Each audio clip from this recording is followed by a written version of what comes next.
चरित्रों का गान किया है। हरि का अवतार जिस कारण से होता है वह कारण बस यही है, ऐसा नहीं कहा जा सकता है। अनेकों कारण हो सकते हैं, ऐसा भी हो सकता है जिन्हें कोई जानता ही ना हो। इसीलिए हे सयानी सुनो, हमारा मत तो यह है कि बुद्धि, मन और वाणी से प्रभु श्री रामचंद्र जी की तर्कना नहीं की जा सकती है।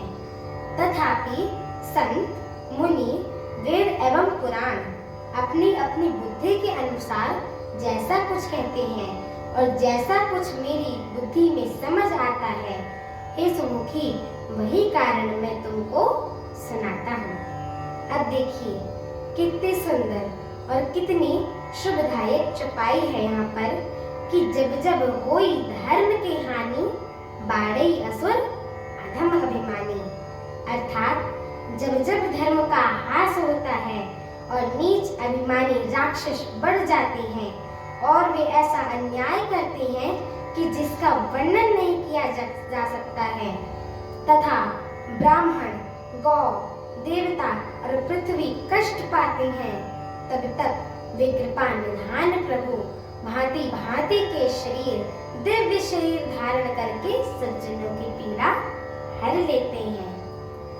वे असुरों को मारकर देवताओं को स्थापित करते हैं, अपने वेदों की मर्यादा की रक्षा करते हैं और जगत में अपना निर्मल यश फैलाते हैं। श्री रामचंद्र जी के अवतार का यही कारण है। उसी यश को गा कर भक्तजन भवसागर से तर जाते हैं। कृपा सागर भगवान भक्तों के हित के लिए शरीर धारण करते हैं। श्री रामचंद्र जी के जन्म लेने के अनेक कारण हैं, जो एक से एक बढ़कर विचित्र हैं। हे सुंदर बुद्धि वाली भवानी, मैं उनके 2-1 जन्मों का विस्तार से वर्णन करता हूँ। तुम सावधान होकर सुनो। श्री हरि के जय और विजय 2 प्यारे द्वारपाल थे, जिनको सब कोई जानते हैं। उन दोनों भाइयों ने ब्राह्मण के शाप से असुरों का तामस शरीर पाया। एक का नाम था हिरण्यकश्यप और दूसरे का नाम था हिरण्याक्ष। ये देवराज इंद्र के गर्व को छुड़ाने वाले सारे जगत में प्रसिद्ध हुए।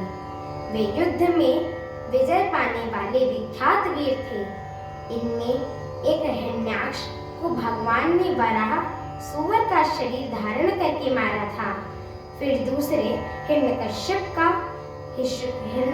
को नरसिंह भगवान ने शरीर धारण करके वध किया था और अपने भक्त प्रहलाद का सुंदर यश फैलाया था। वे ही दोनों जाकर देवताओं को जीतने वाले तथा बड़े योद्धा रावण और कुंभकर्ण नामक बड़े बलवान और महावीर राक्षस हुए, जिनको सारा जगत जानता है। मेरी आगे की कथा सुनने के लिए मेरे चैनल को लाइक, शेयर, सब्सक्राइब एवं कमेंट अवश्य करें।